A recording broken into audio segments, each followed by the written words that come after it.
Bonjour Père. Bonjour, bonjour à tous. Alors je suis avec le frère, le prêtre Tanguy-Marie Pouliquin de la communauté des Béatitudes.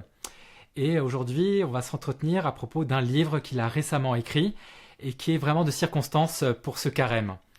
Alors j'ai choisi ce livre justement, j'ai été interpellé par le titre Libéré, délivré de mon smartphone. Pouvez-vous tout d'abord nous dire pourquoi ce titre? Alors d'abord, il y a une petite histoire, c'est-à-dire qu'au départ, j'avais proposé à mon éditeur des titres, il est venu me voir, il me dit pas du tout, on a trouvé un bon titre pour vous, libéré, délivré du smartphone. Alors, j'étais un peu étonné, mais il m'a dit, mais c'est tout le monde connaît, hein. Et oui, alors voilà, libéré, délivré du smartphone, la Reine des Neiges. Et ben, elle nous invite, cette petite Reine des Neiges de Walt Disney, elle nous invite à prendre notre espace de liberté à l'égard, ici, non pas du froid, des coutumes, des codes sociaux, mais profondément, pour nous, à l'égard de notre smartphone, être libre à l'égard de notre smartphone. Est-ce que c'est l'écran qui vient à nous? Est-ce que c'est nous qui allons à l'écran? Est-ce qu'on est vraiment libre? Je pense qu'il y a un examen de conscience heureux et puis qui est gage de grande liberté à venir. Voilà.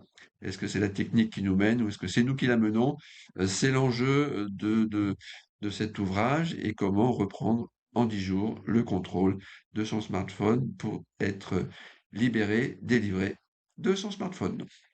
Dans ce livre, vous avez une proposition. Pouvez-vous nous détailler, nous expliquer la démarche en fait que vous proposez au lecteur et pourquoi vous avez eu l'idée en fait d'écrire un tel ouvrage?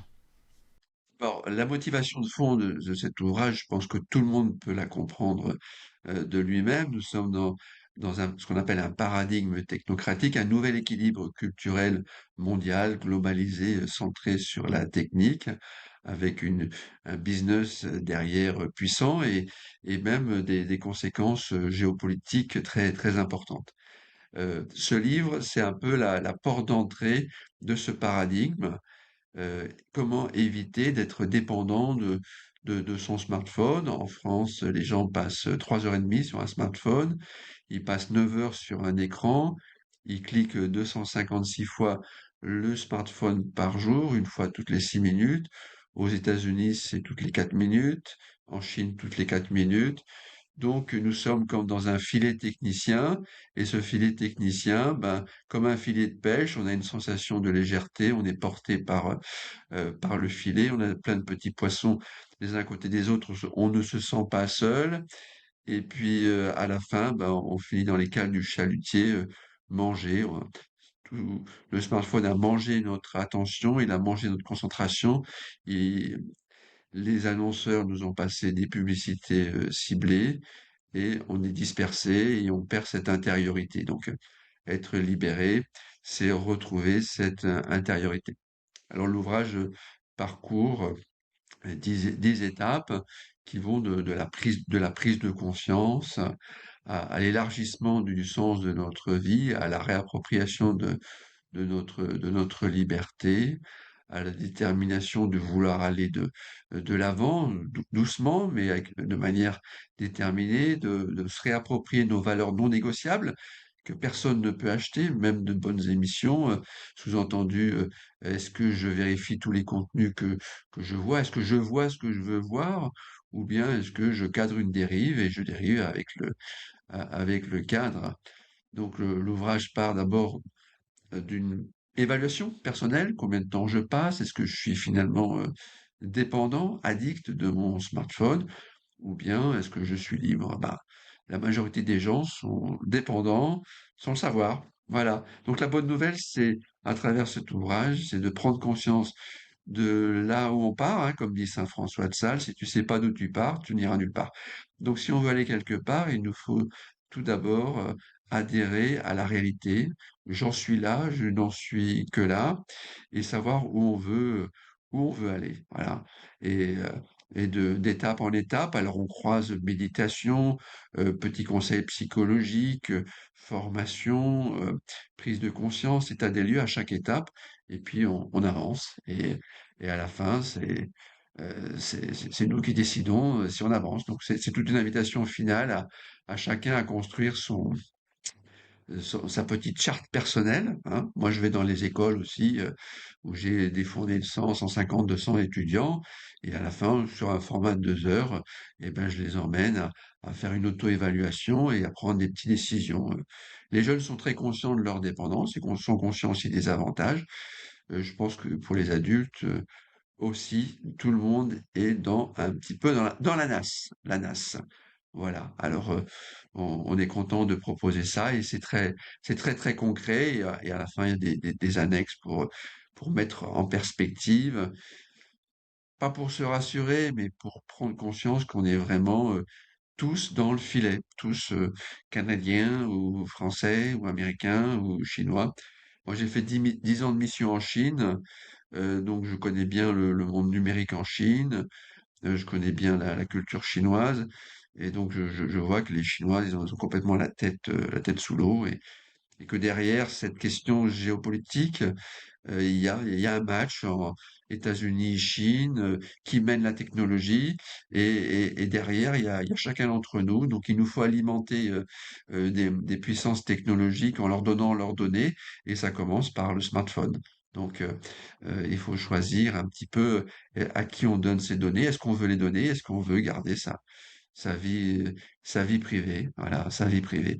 Ne laissons personne nous voler notre vie privée, notre intériorité.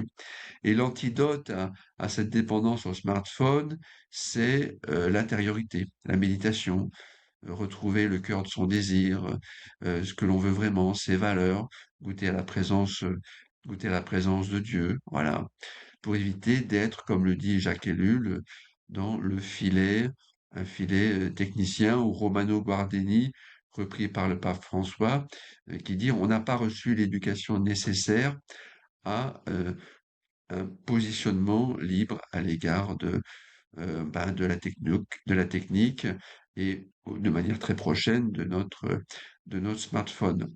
Alors, nous sommes invités à faire une auto-évaluation et entrer dans un apprentissage de positionnement libre. Est-ce que c'est moi qui vais à l'écran ou est-ce que c'est l'écran qui vient à moi? Comme dit Jean d'Ormesson, un grand intellectuel français, il dit l'écran, c'est ce qui fait écran. Voilà, avoir quelqu'un en face, le regarder et le toucher, lui parler, c'est pas la même chose ben, que de communiquer à travers des écrans. Il y a plus de qualité de présence, il y a des relations de qualité beaucoup plus belles lorsqu'on se rencontre face à face, hein. Donc le smartphone peut être c'est ça, un écran, voilà, et ça écranise notre esprit, vous voyez, ça l'agite. Donc derrière la séduction, il faut prendre conscience qu'on est séduit, euh, il faut prendre conscience qu'on est agité, voilà, et à travers cette agitation, ben, on voit bien qu'on est dispersé, et puis que nos relations sont éclatées et fragmentées. Alors l'antidote, c'est de revenir à une intériorité première, par la prière, surtout d'abord, hein. Si on veut aller en haute mer numérique, il faut avoir une bonne quille, et un bateau ne va pas en haute mer s'il n'a pas de quille. Donc nous, on doit avoir cette quille de la vie intérieure pour ensuite, je dirais, partir dans le haut débit numérique auquel nous sommes de plus en plus confrontés à notre insu. Voilà. C'est pas facile, c'est beau. Alors moi, je dis pas de prière le matin, pas de petit déjeuner. Si mon smartphone est premier par rapport à cette vie d'intériorité, la lecture de la parole de Dieu, vous voyez, un temps de prière, eh ben, on risque de cadrer la dérive et de dériver avec le cadre. Donc, toute une invitation à se construire sa petite charte de vie numérique personnelle. Alors, la première, c'est de mettre son smartphone en gris. Ça fait tout de suite un tiers d'utilisation, de consommation en moins. Pas de smartphone avant le petit déjeuner, pas de smartphone après le dîner.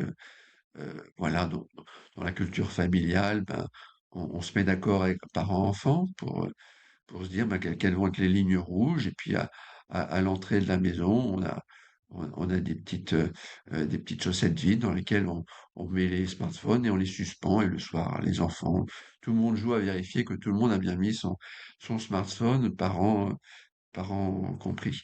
Donc il y a une sorte d'auto-éducation mutuelle, une culture familiale à développer, en parler. Ce sera difficile d'y avancer seul. Dans les groupes dans lesquels on est, c'est bien d'en d'en parler, oui. Si on veut changer, il faut appliquer un petit peu la théorie du nudge, vous voyez, des incitations douces, hein.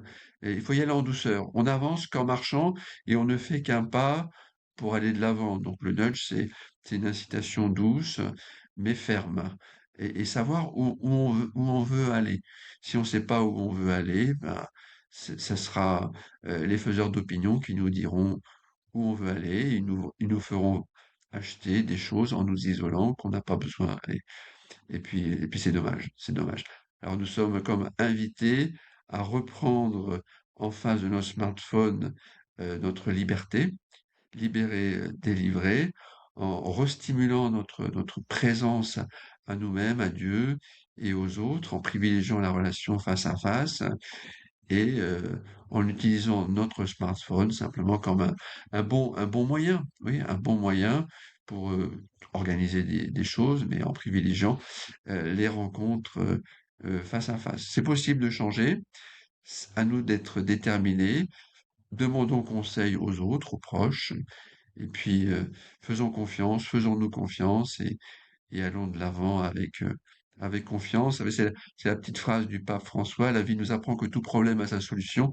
L'important, c'est d'aller de l'avant, d'aller de l'avant. Est-ce qu'on veut aller de l'avant dans cette posture à l'égard de notre smartphone? Est-ce que c'est lui qui prend pouvoir sur notre mental ou est-ce que c'est nous, avec notre sérénité et nos valeurs non négociables, nous allons donner une bonne direction à ce smartphone qui peut être pour nous un bon assistant personnel, bien obéissant, et c'est pas à lui, c'est pas à nous de lui obéir. Ne soyons pas le toutou avec un doudou pour faire la nounou avec notre smartphone. Le smartphone n'est pas un doudou, c'est à lui de nous obéir et pour faire des belles choses, des belles choses. La vie est belle, à nous de la rendre toujours plus belle, pourquoi pas aussi avec notre smartphone. Merci beaucoup hein, pour cette implication, ce témoignage qui va nous inviter à acheter ce livre. Pour moi, c'est un livre dont beaucoup de personnes, y compris parmi les catholiques, ont besoin. Et je pense qu'il va nous faire un grand bien. Moi, personnellement, je pense qu'il va m'accompagner durant ce temps de carême. Je pense que ça va être ce carême particulier de jeûne numérique pour ma part. En tout cas, merci beaucoup pour avoir écrit ce livre. Et donc il est disponible en librairie en France et au Canada. Alors j'invite nos téléspectateurs qui le souhaitent de l'acheter pour eux ou de l'offrir à des membres de leur famille. C'est vraiment pour tous les âges. Et je vous souhaite un bon temps de carême et une belle montée vers Pâques. Au revoir à tout le monde.